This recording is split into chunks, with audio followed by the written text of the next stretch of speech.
So, hello everyone. This time from Canada. We'll be speaking about Parashat Va'etchanan, and this there's a lot going on in this parsha, including the second time the Aseret Dibrot are stated. I'm actually not going to focus on that because this also happens to the parsha where the Shema is recorded in the Torah. That is to say, Shema Yisrael Hashem Elokeinu Hashem Echad, likely the most famous verse in the whole Torah. So I figured we'd focus on that. Not even the whole paragraph, but just at least the first two verses. Let's go through it. Here's some of the ideas in it. Hopefully take something out.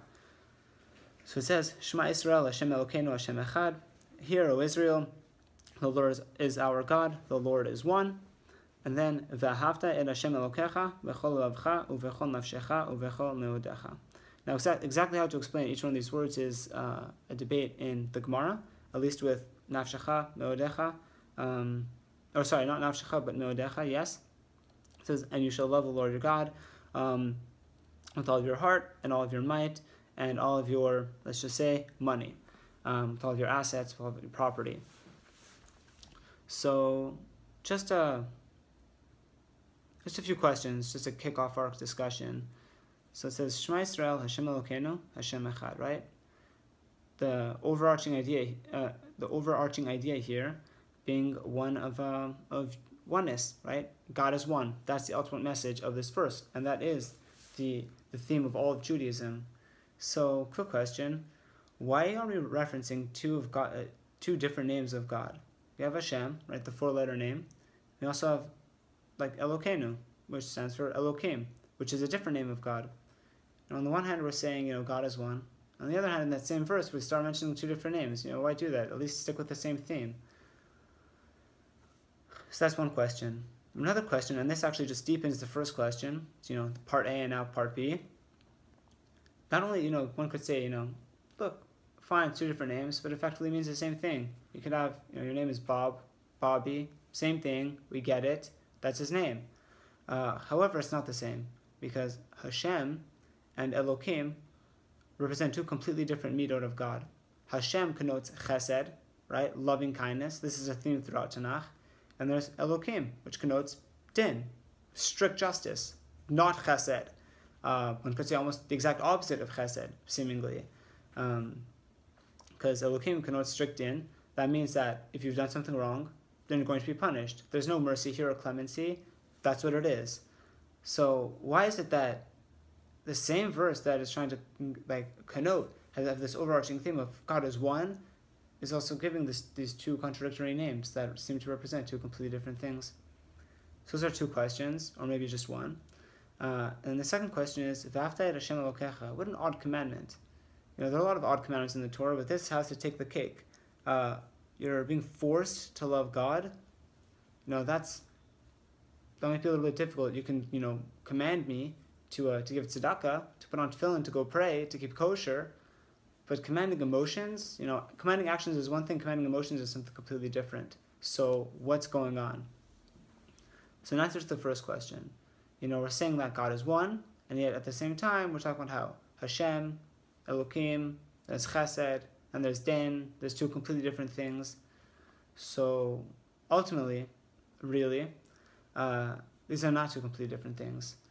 Because when someone does chesed for someone else, say someone gives tzedakah, helps them at work, or is teaching them something, there always needs to be incorporated into this midah, a midah of din, right? Eventually that chesed needs to stop. Now that's not true. The chesed doesn't need to stop. Why would you do that? You're stopping to give to this person. But ultimately, sometimes the greatest giving is stopping that giving. We see this example on a regular basis, hopefully. Say with the rain. This is a famous example, as I've heard from Rabbi Tatz, in terms of, let's say it starts raining. And most people, especially, say, desert landscapes, or really effectively anywhere, you understand that rain's a blessing. Without rain, the crops won't grow, or say our lawns won't be so nice. But the point is, rain equals crops, which means food, and something to eat, and survival. In a time of drought, we're in a bit more trouble, because without rain, that means the land is dry. If the land is dry, that means the crops can't grow. If the crops can't grow, then we have nothing to eat. And that means serious problems. Now, thank God we don't really usually encounter such issues, but the point is that doesn't stop the fact that we need rain, or else we're in big trouble. Now, the thing is fine. Let's say we get rain. Wow, so we have 1 day of rain. Now, let's say we have 3 days of rain. That's also a bracha. What if the rain just keeps going day after day, week after week, and month after month? What then? Is that still chesed? And the answer to that, with a bit of reflection, is no. Because that means you're going to eventually have a flood. And all that creation that comes with the rain, all that blessing, that bracha that comes forth, that allows the crops to grow, will actually destroy those same crops because the rain isn't stopping. So in order to make that rain useful, to make it be a true act of chesed, then eventually that rain needs to stop. And that's what allows the chesed to really take root, no pun intended. We see that there's quite an amazing idea embedded here, because when people think of chesed, they just think of unrestricted giving. That's not entirely true. And we even see this as an allusion, as a duke in the words of how we refer to chesed in the second mission of Pirkei Avot, in the first parak. We see Shimon HaTzadik we teach al shlosha dvarim ha'olam omed, al Torah on Torah, al avoda on the avoda, divine service, prayer now, val gmilut chasadim, and on the acts of loving kindness. Now, amazingly, that word gmilut chasadim needs to be examined, because what does that mean? Like ligmol chesed, to give chesed. So actually, in Bereshit, I don't remember the exact chapter, but it's when this is referred to with Yitzchak, and I think even later, when Yitzchak was weaned off of his mother's breastfeeding, that was actually called ligmol. It's the same word.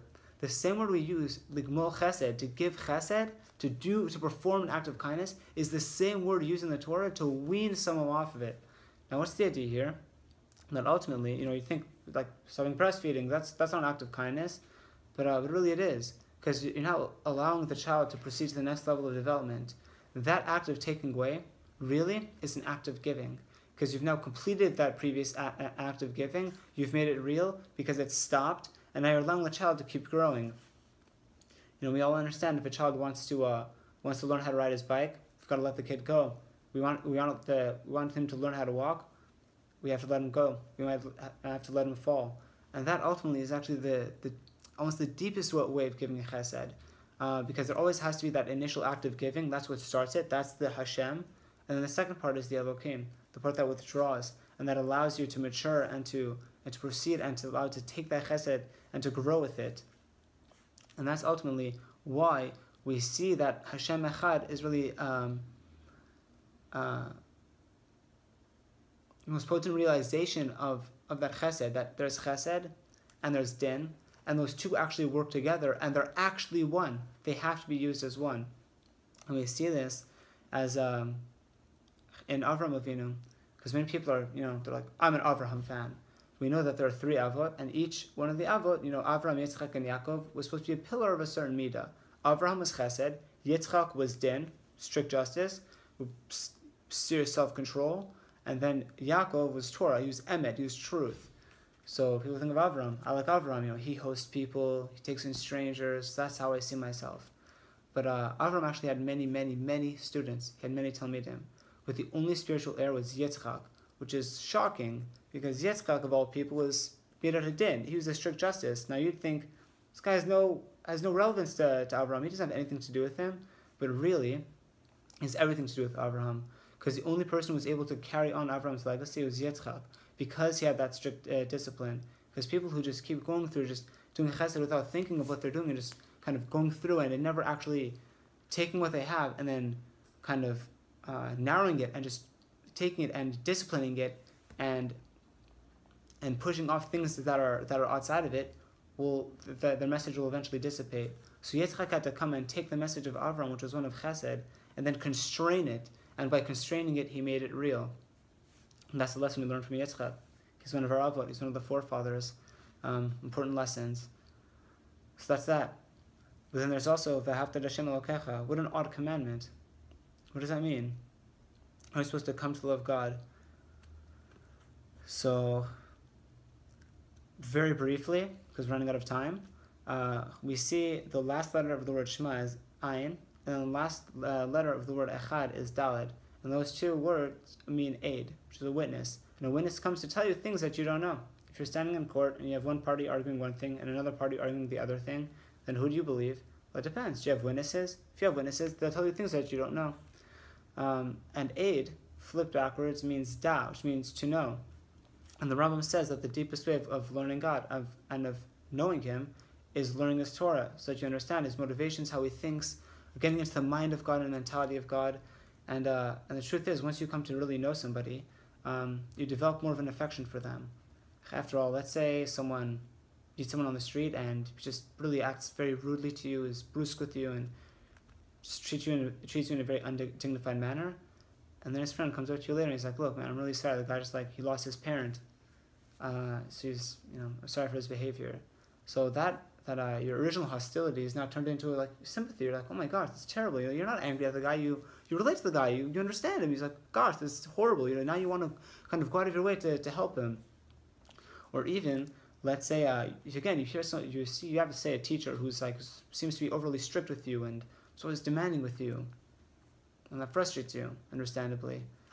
And then eventually you come to understand, say through one of his peers, another one of his closer students, that the reason why he's like this is because back when he was your age, he had a teacher who played a very vital role in his life, and he was overly strict with him, and that actually really helped your teacher become who he was, and he's hopefully is pleased with who he is. So you now come to understand that the reason why this person is like this, not because he's just trying to, trying to be stern and severe for no reason. He's doing this because this is how he received instruction and how it helped him discipline himself and become who he was. So while this may still not inspire the greatest feelings towards him, you'll at least come to understand him.